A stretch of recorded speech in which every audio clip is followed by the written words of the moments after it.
मोर शीर्षक है पहलगाम नरसंहार। आशा उद्दीपना मनरे भावना आनंद उल्लास होई बाहरिले केउ अशुभ लगने कालर इंगित पाई खुशी रे विभोर ग्रीष्म परिधिरु शीतल बरफ पुरे अधीर उच्छन्न होई बुलुथिले पहलगामर पुरे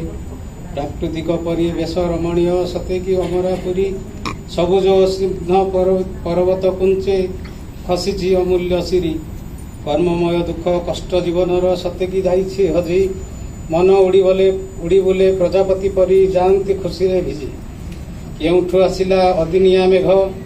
जीवन आकाशे घटी आतंकवादीर आतंक रूपरे गोली पड़ुथाए छुटी। अप्रैल 22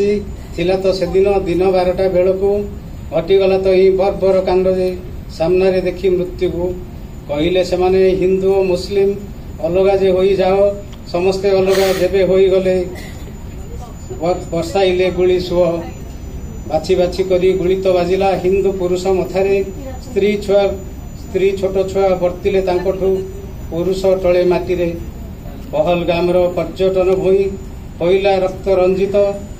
करुण से दृश्य विकटाल रड़ी सर्वे हेले भयभीत स्वामी को बाहुनी के कांदई सेठी बुद्धि बाट दिशे नाही अजणा राइजे आतंकी आतंके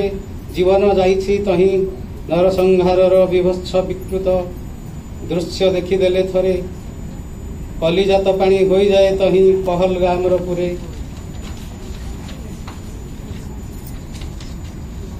केते दिन आउ होइबे एमिति आतंकवादी निर्मम करिवे सहस्र निष्कपट लोक जीवन पाई संग्राम कठोर निष्पत्ति निय सरकार वज्र शपथटी निय लिबि जाऊ देशु ए आतंकवाद जनता को खुशी दियो जनता